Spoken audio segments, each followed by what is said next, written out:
and I love Mission Impossible. Hi, I'm Ryan, and I like Mission Impossible. I'm Dan. I also love Mission Impossible. This is the Deck the Hallmark Podcast. Deck the Hallmark, it's his podcast. Brandon and friends host his podcast. We hope you like this jolly podcast. All right. Yeah, that was good. Wait until we... So, Hey, everybody. hi, what's going on? Right guy, what's going on, Out dude? of my hands. What do Dude, you mean it's out of your Dude, hands? you know what's weird about this is that you didn't get down here for this. We promised all week. I know. You didn't get down We here, teased it. but you are wearing the same shirt. Well, we all are out of solidarity. Well, But that was the whole thing, was you were insistent upon changing outfits Can I be honest? for Can I every be honest? episode. Please. Can I be honest? Please. So I really we hopped off last week. Yeah. I hope you all had a great rest of your Memorial Day. Thank you. Yeah. And I was like, I couldn't really make heads or tails of what Kalidas was saying, but I was like, I'm just gonna buy my own ticket, like Okay. Yeah, that's fair. But then the words, Cletus's people are just I'm looking over left and right shoulders at all times. Yeah. So I very quickly backtracked on buying the own ticket because it also, and again, it sounded like he was gonna still wire me some money, maybe. But then it seems also, like he doesn't want you to come. It does Cletus. seem that way. Cletus is a hard guy to read. Cletus, are but- you there?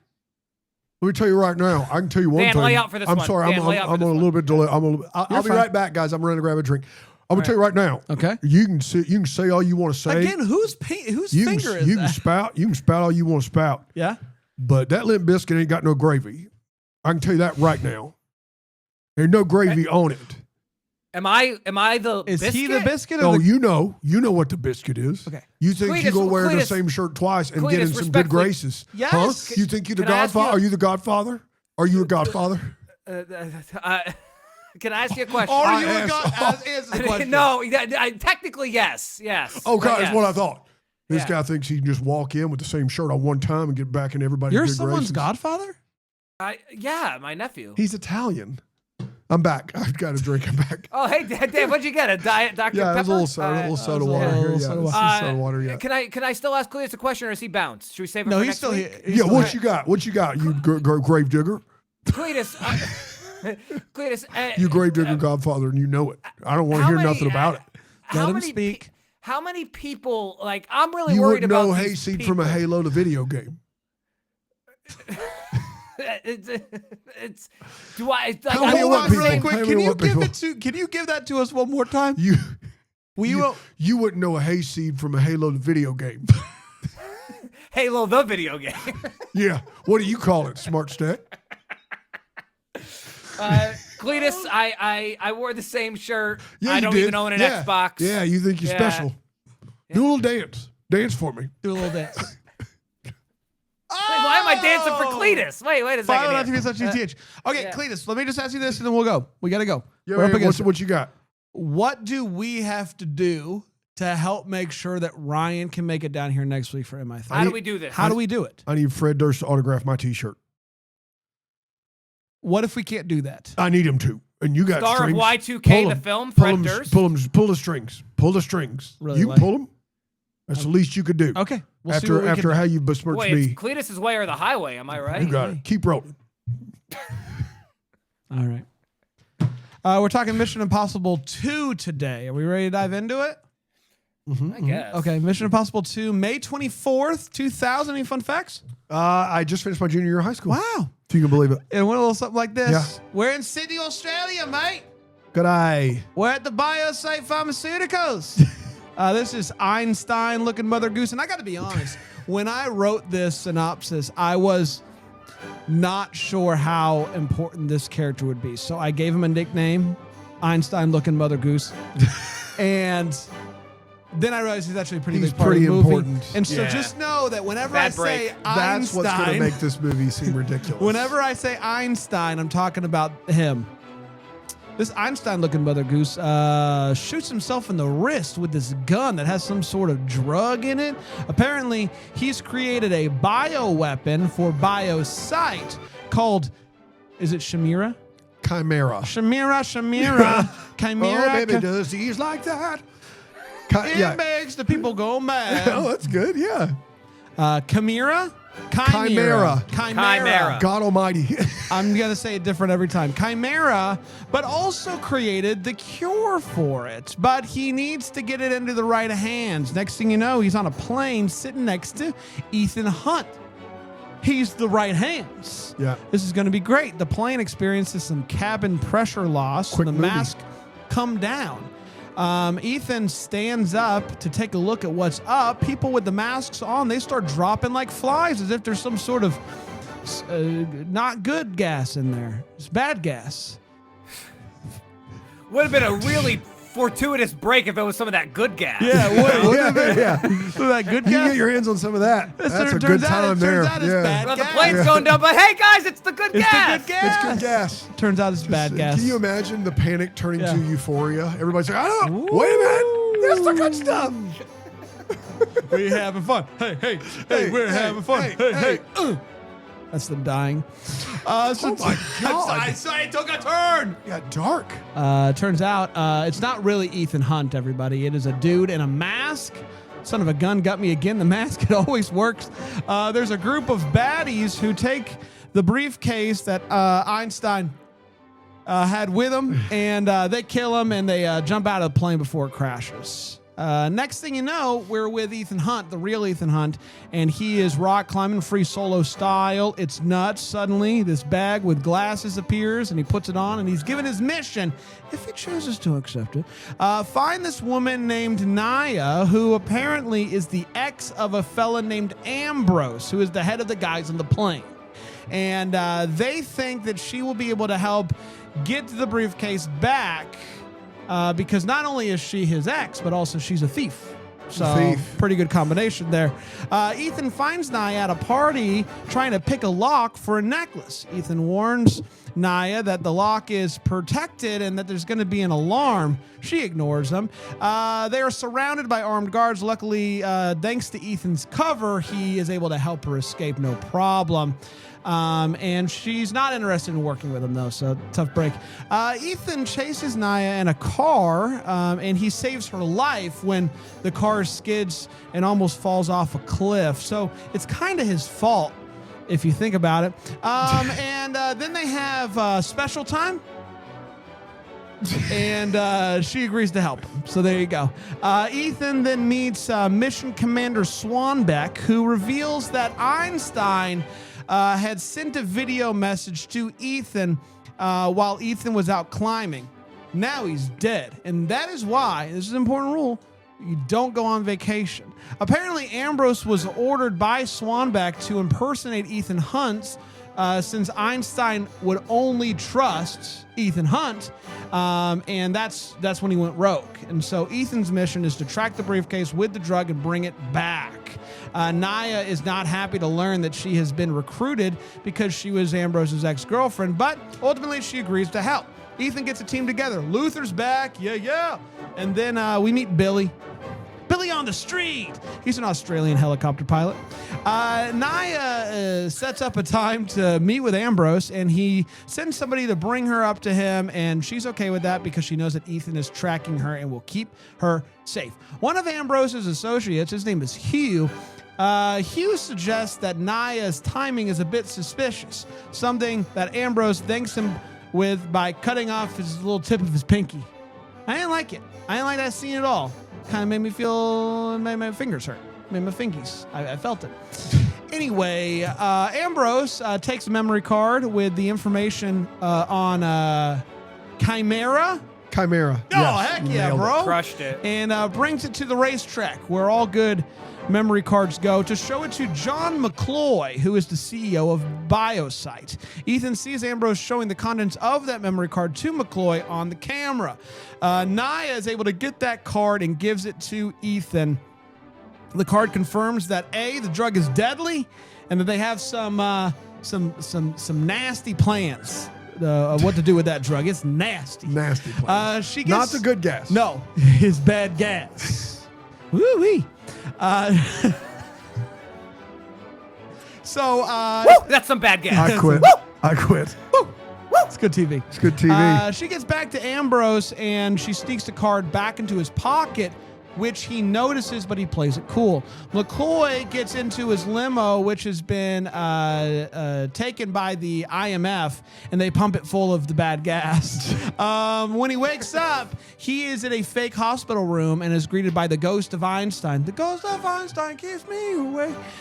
He tells him that he's been infected with Chimera. McCoy admits that he ordered Chimera to be developed as a bioweapon to sell for big, big bucks. Obviously, it's actually just Ethan in a mask, and now he has all the information that he needs. Naya meets up with Ethan and they talk about the plan, and we find out that it's not actually Ethan, rather it's Ambrose in a mask. Dadgummit, they got me again. So many masks, so little time. Ambrose decides that he's going to use Naya as bait to get Ethan to show up. Ethan and his team work on a plan to break into Biosite and destroy the remaining Chimera samples. Ethan enters the building from the roof because it's Mission Impossible and he has to. He gets into the lab and begins to get rid of the remaining samples. There's one left and he is suddenly ambushed by Ambrose. Saw them live, Yeah, by so the good, way. man. Incredible. Ethan isn't worried about it until he finds out that Ambrose also brought Naya. He sends her over to grab the last gun of Chimera, and Naya decides she's going to inject the virus into her body, giving her 20 hours to live, but it ensures that Ambrose won't kill her because she's the last of the Chimera. Ethan escapes, promising to save her. Ambrose releases Naya onto the streets of Sydney to spread the virus. Why? Because he meets back up with McCloy with a vial of something, and he says, hey, I don't want your money. What I want is stock. Because options. Because now that the Chimera outbreak is going to spread, Biosite will make tons of money since they already have the antidotes. McCloy isn't thrilled with his plan, but there's not much that he can do at this point. Suddenly, there's a knock on the door. He said, who is it? There's no answer. Who is it? They're not saying anything. It's an explosive thrown by Ethan. Ambrose tells his baddies to go kill him, including Hugh. Ethan and Hugh get into a huge fight. He is able to put an Ethan mask onto Hugh and put a Hugh mask on himself in the span of seconds. Ambrose then killed the fake Ethan, but then Ambrose sees the fake Ethan's finger, realizes that that's the real Hugh. The fake Hugh's gone. He's already got what he came for. Ambrose obviously was distracted, so Ethan takes the vials containing the virus and the antidote and runs to the helicopter waiting for him. Ambrose catches up with him, and there's a bit of a chase. Ethan's on a motorcycle. He's riding through fire and whatnot. It's freaking nuts, bro. Ultimately, it leads to a fight between Ambrose and Ethan is able to kill him in one of the more ridiculous ways that you can imagine. They track Naya down, and they brought her to Ethan, and Luther injects her with the antidote. She's good. Commander Swanback reminds Ethan that he was supposed to bring a sample of the Chimera virus. Ethan's not sorry. Naya's record is wiped clean, and Ethan ends the movie by meeting up with her and kissing big ones, because everything at the end of the day is just a Hallmark movie in a mask. And that, my friends, was Mission Impossible 2. That was did good, it. Brad. Nicely done, buddy. Thank you. Let's take a break. We'll come back. We'll break this movie down. I think we're going to do 4 segments today. Call me crazy. We'll be right back here on Deck the Hallmark. Chimera.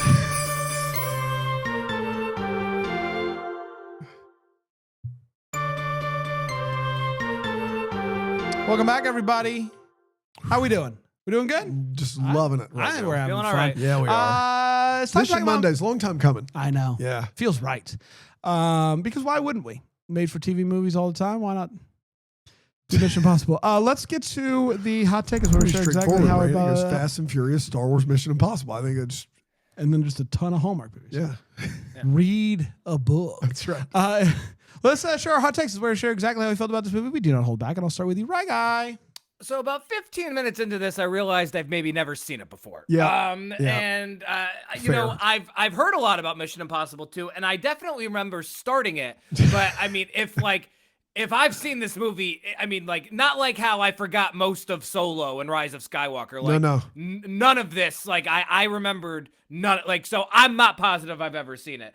I will say, to carry on with my theme from last week, not similar movies, actually more similar than maybe you'd think. It but is some actually very similarities between similar, this yes. and Furious 2. Fast and Furious, like, like there's they both were trying to be radically very different than their predecessor. They're both trying to be way too cool at the expense of the film.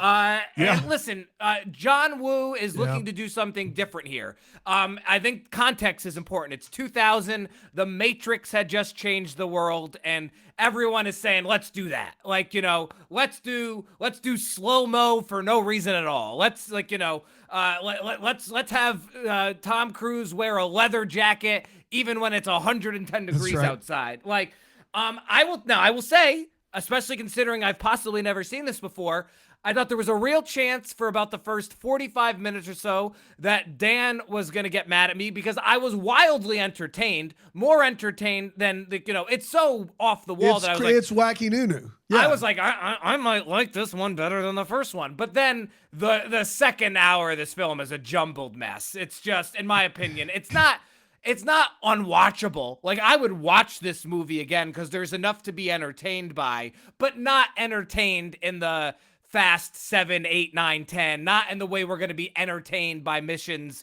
Impossible 4, 5, etc., etc. It's entertaining because a lot of it's just insane and some of it's insanely bad. The action's cool and all. Like, the action's cool. But what hurts this film is that I don't think we've had a great villain yet through 2 of these films. And the inconsistency, although kind of fun to track in the way we're doing this, I mean, these are just 2 totally different films, Mission Impossible 1 and Mission Impossible 2. It's a nice bridge in a sense because it's so wacky that, like, I feel like some of this, again, is setting the stage for what will come later on, Brand. But I can confidently say, Brand, that this is my second favorite Mission Impossible film right now. I listen, Ryan, you're crushing it. So far, we're right in lockstep. I don't think things are going to get crazy until later on in because, this. Listen, I think you're right. And I think part of the hurdle of this movie is just another case of I don't really care about this bad guy. And so I don't really know what to do about that because part of this movie is so much just about Ethan Hunt doing cool things, right? But I do kind of find myself at times just being like, okay, if that's what it is, then just get to the next big thing. Because I don't really care about Chimera and I don't really care about Ambrose. Ambushed by Ambrose, phenomenal. Oh, so don't hear what I'm not B-sides they saying. had. Oh my gosh. The B-sides are better than most people's A-sides. I've said that. Yeah. So that's that. And it's like, to me, it's not that much worse than the first one. But if I'm given a choice between watching 1 and 2, I'm picking 1 every time. Not only because it's a better story, Coherent. but because you don't mess with perfection. And the perfection is the theme of Mission Impossible. Yeah, Bum, that bum, bothered bum, you. bum. It bothered me to no end that they... Limp Bizkit did this theme song. It's a perfect theme song. Listen, no one loves Limp Bizkit more than Brian. And so for that reason, I would pick 1 just for the song. And then the story's a bonus. So this one has a lot going against it, unfortunately. And so that's where I'm at. A fun movie. It's not bad. I wasn't bored, and I don't think it's bad. It's just not great. Dan? I think it's bad. Okay. I will The say second hour is bad. The second hour is unequivocally bad. This is objectively the worst of the movies, Mission Impossible movies. In my opinion, so subjectively, it is the worst by a long shot. Look, John Woo, to give John Woo some credit, he was doing slow-mo and spin the camera before The Matrix. That was not something he tried for Mission Impossible 2. Go watch Face Off if you would like some evidence to suggest like this is a thing that John Woo does. The thing is, Tom Cruise wanted to hire a different director to do all of these movies. You went from Brian De Palma, who's friends with Spielberg and Scorsese and Lucas, to a guy whose 2 calling cards are slow-mo, spin the camera, and doves. He's going to put doves in all of his movies. Like, that's like a non-negotiable for John Woo. So you know what you're getting. Like, a Mission Impossible 2, John Woo directing. This is exactly what was promised. I don't, and John Woo has made some good movies, but this movie is utterly ridiculous. There are weird, like, jam zooms of people's faces like they're about to admit that they're Kaiser Soze. Like, they're just these, like, crazy zooms, these slow motion, like, spin the camera around, all in place of where plot should be. We have a MacGuffin in Chimera. We have a new, like, femme fatale in Tandy Newton. We have Anthony Hopkins, Sir Anthony Hopkins, showing up to say your mission if you choose to accept it. So we've got, like, bells and whistles in this movie. The problem is like, for me, and I said this last week, feels like it was just yesterday. I said this last week, the best Mission Impossible movies take themselves utterly seriously. So, like, I know that the movies we're going to watch are crazy. I know that they don't matter, but every character in the movie believes that the fate of the world is at stake. That is not true in this movie. This movie is a time capsule. If you wanted to know what it was like to be cool in the year 2000, you would turn on Mission Impossible 2. Like, Limp Bizkit's doing the theme song. Tom Cruise is riding through fire on a motorcycle in a leather jacket in 1,000-degree heat in Sydney, Australia. This movie has nothing on its mind. It is completely brainless.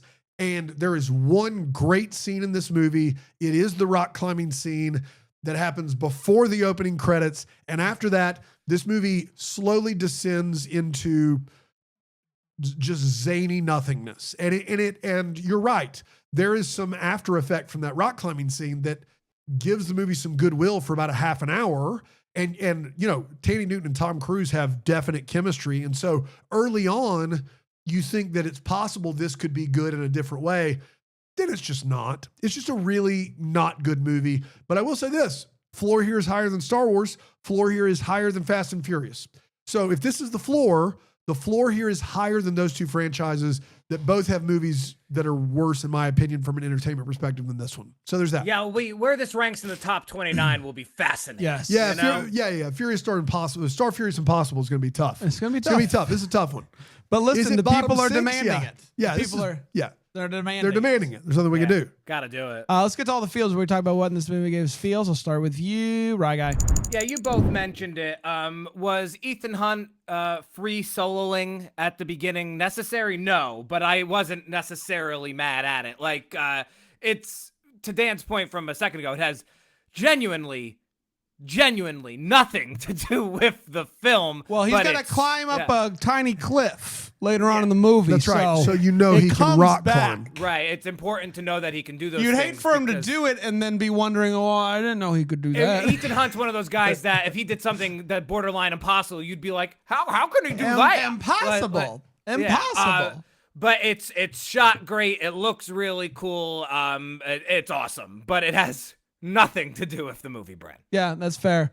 I didn't know that I was I mean it. The love story in this movie, saucy. Yeah. Saucy. Yeah. And I didn't know we did that here. I thought we reserved that for the Tuesday episodes. But the romance in this movie caught me off guard. Like even that opening when he's trying to talk to her for the first time and they're in the bathtub and it's like the tension there is palpable. That's right. It's thick. And so, I don't know if I need that with my Mission Impossible, but it was there. It was there. And so it wasn't like that Top Gun kiss. Am I right? it was. You know what? Thanks for bringing that back up. You said it. Everything pales in comparison to that pornography that is the Top Gun kiss. Dan, go ahead. Yeah, they do have great chemistry. You're right. It's a shame they're in this movie, and I am fascinated to see if she ever comes back, like maybe in the last one we'll watch. Because, spoiler alert, she's not in any of the other ones. But maybe she's in 8. We've not seen 8 yet. I know you'd think we'd see it. It's been out for a few weeks. We've gone right to the IMAX. We're gonna wait for like a DVD. VOD. That's right. Yeah, we're gonna watch it in the theater room. That's right. Yeah. The opening scene of this, the opening rock climbing scene of this movie is preposterous and unnecessary and amazing. It is the first time in Mission Impossible, so it's worth noting. It's the first time that you see something that he's quote unquote actually doing. And I don't put that in quotes because we don't know if he's doing it. He is doing it. We put it in quotes because it becomes the refrain of the entire franchise. Did you know he's actually doing that? This is the first time where you see him and you're like, why is he jumping from rock to rock? Literally, he separated his shoulder trying to grab hold of a rock and not fall to his death. And they had to shut down production in this movie. Also something common that happens in these movies.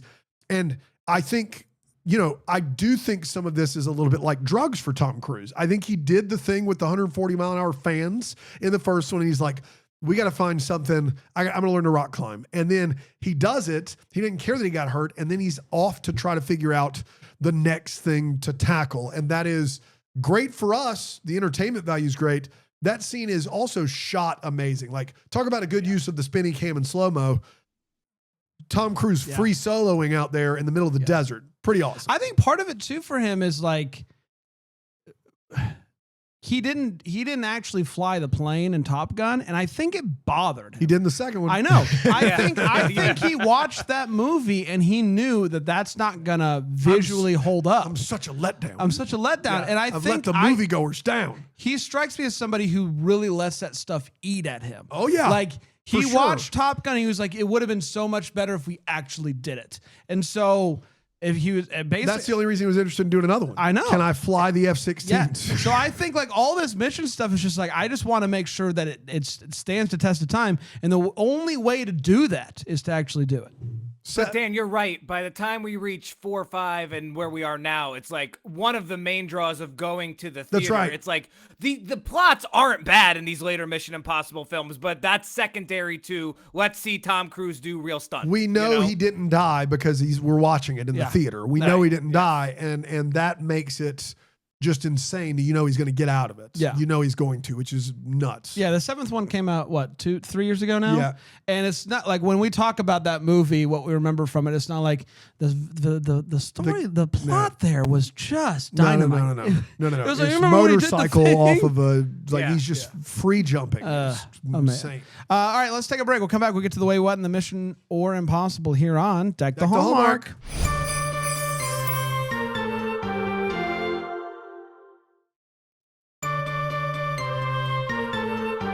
Hi, everybody. Welcome back. We're talking about Mission Impossible 2 today. It's time for the Way What Us, where we talk about what in this movie made us go, wait. What? This thing's airtight, Brad. I'll start with you. Right, guy.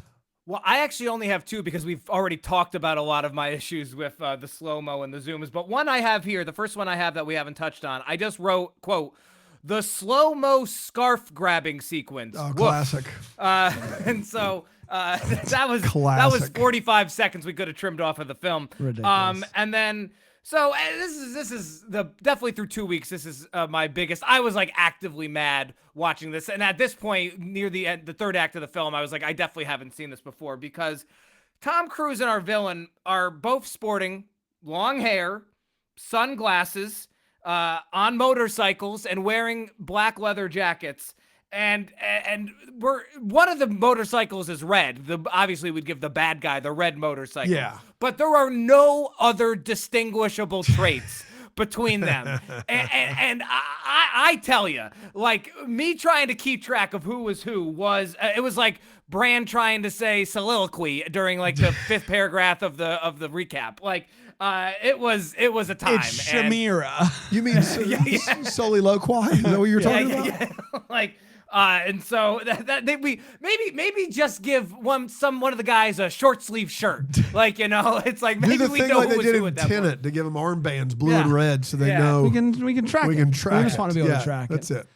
So that bothered me, Brand. That's it for me. Can you imagine? You start Star Wars, and instead of John Williams' beautiful score of "bum," da da da da da da da da, I'm doing a bad job of doing the song, but imagine instead of that you get and it's just Limp Bizkit shredding. No one wants that. No one. This is a wonderful theme for a great franchise. Why do it? Why? I did it all for the Wookiee. Why? The Wookiee. Different one. That's really good. It's really good. They could have. Yeah. But why? I don't understand. You wouldn't mess with the Star Wars theme. you shouldn't mess with Mission Impossible. And that's right. I'm putting them in the same category. The nerds can email me again. There is an absolutely silent snap of the neck in this movie, which caught me off guard. Like typically when Silent you snap a neck neck, you're like, you could have turned that down a little bit. They went all the way down. And That's right. I'm like, are they dead? Did you do it? I don't know. There's no way You for know, me to know. Liam Neeson, like 20 years later, was watching this going, see, this is the problem. No, I'm going to fix it. Yeah, I'm going to fix it. Trust me. 8 I'll years fix later, it. not 20. I'll fix it. And then the dove thing is weird. Ridiculous. But like for a franchise that is so hell bent on really doing the things, to have this scene where he makes his grand entrance in slow-mo with what is clearly a CGI dove is just a baffling decision. It was a move. Just And get the dove. Just get a dove, or just don't. How will do people it. know it's a John Woo movie if there's no dove? You already had plenty. We saw plenty of doves and they were fine, and it was what It's it was. in my rider. It's going to be a dove. To have this slow motion, this like awesome entrance, and then there's like clearly CGI dove, is a wild decision. Had plenty of pigeons. Plenty of pigeons. Yeah. Is the bird lady? Saw them live too. I would say Plenty of Pigeons is great. Kevin. Live. Run. Run. I will say that the number of flips performed in this movie it triples the number of flips needed. Like within fighting and like avoiding gunfire, an occasional flip is probably needed if you can do it. These are style flips. What we get in this movie numerous times are I could shoot him or I could flip and shoot him and it would look cooler. And they go with flip and shoot him. There are some times where he flips in midair for literally no reason at all. Like go back and watch and do a flip count. You'll be shocked to see what you find there. I mean, even the way at the end with the gun, like he kicks the gun up He and kicked does the gun a up flip. in the air instead of just going like this and shooting. Yeah. He does a full flip. That guy could have shot him at any point. And I think he kicks up and does a front flip, which doesn't doesn't do make anything. sense. It doesn't but- buy you any time. But it's Actually, cool. wastes time. Waste yeah. time. Pivotal seconds. Yeah. They are tracking Tandy Newton and can do so with only one laptop. That's the only one that can track her. Fascinating the tech that's going on there. I don't know what it is. There's that. This movie in spaces looks worse than the 1996 movie, which is something I wrote down that I just was shocked. But the big one for me, and this is one that would appear in a Hallmark movie, they're in this, like she injects herself with Chimera, which means she has 20 hours to get the antidote or she is dead. She injects herself with Chimera. They cannot shoot her. If they shoot her and kill her, Chimera dies with her. All their money is gone. So first of all, she doesn't just walk out, which she could have done easily because they can't shoot her. Right. That is not the wait what. That's fine. It's an action movie. That doesn't make sense. Whatever. The wait what is Tom and Tandy. Tandy takes Tom and Tandy leave. He's got a watch on and he starts the clock. He has 20-hour thing ready to go. He hits go. So it's counting down from 20 hours. And then apparently he and Ving Rhames go and have a night on the town and then get a good night's sleep because it's dark outside. And then when it is broad daylight the next day, they meet back up and he goes, "We're running out of time. We probably should get her." And it's like, dude, if you know that the love of your life or whatever has 20 hours to live, you would be working on that immediately. Gotta be well rested. You gotta, yeah. You can't put a price on a good night's sleep, even if that price is a life. They literally say it's 20 hours. I mean, it's 3 a.m. Like the best case scenario is they wasted 7 hours doing nothing. It's probably more like 12 or 14 though. I couldn't get over the fact that happened at night and they didn't start the problem until the sun was way high in the sky the next day. That was crazy. Let's get to Mission or Impossible. It's where we discuss things in further detail. Good. Right? Yeah. I'm gonna go Mission this week. All right. Okay. All right. Yeah, so All right. hold Back on on the board. name because thank you. Coward. And Bran, you touched on this earlier, but I believe it's worth posing it again. Yeah. Something for us to keep track of going forward. Will the fake face mask trick ever get old? Because I don't think so. No. But it's a mission for us to keep track of as we go here through the weeks or the months, as it may be. I will say that like they go through a phase where they make fun of the masks in these movies. And then that I think, and I could be wrong, the masks are used once just to check the box in the most recent ones, right? Am I wrong? Like I think so. No, I don't even recall it in some of the. I know it happens. It's but like, such a little part of this Mission Impossible. You got to have a mask, but it's not. 3 is the last time that they really put a lot of stock in the masks. Yeah. I could be wrong, but that's my guess in that regard. So it's going to become, and that's unfortunate because I love the mask. I like it every time. I love the mask. My Impossible is mask related, and I think this is Impossible. Wait, you went Impossible? Yeah. Oh my God, spineless. I just want Chicken tenders, no backbone. They give us so many scenes where they're like talking through a plan or whatever. And what we don't get is any sort of understanding on like, did he have a Hugh mask ready to go in case Hugh runs after him? Did he have other ones in his pocket? Yeah. He had a mask for himself, and he was able to get his mask to go perfectly on And Hugh. he duct taped and he the duct mouth taped underneath, and all the mouth on top stays closed. I don't know, man. It just seemed like there was a lot of possible outcomes of who could have chased him. And luckily it was Hugh, and he had the Hugh mask ready to go. And it was perfectly, the Ethan mask that he had was perfectly molded for Hugh's face. But here's the other thing. I don't know really how the masks work. That scene wasn't mentioned by any of us in our Wait What's because it is easily the most ridiculous scene maybe you'll ever see in an action movie. It is, you just have to go, okay. Like, you don't, what else, what are you going to wait what there? It's like, just the premise. It's a Hallmark where it's just like, I just want to know how. The premise of that scene doesn't make sense. Yes. Like, even on paper, they had to be like, well, wait a minute. wait a minute. He happens to have 2 masks, one of him and one of the other guy that happened to chase him. And then if you duct tape the mouth underneath, the mouth on the mask stays closed. Like, it was a mess. That scene was a mess, and I loved it. Yeah. No, I love it. I just wish I with had you. more info. Yeah. Dano? Another plane related one, 2 for 2 on planes. Okay. The plane in this movie is so, it's like an aircraft carrier. The inside of the plane, I don't believe they shot in a plane it's so wide. It's like there's a big couch thing in the middle, and there's all of this.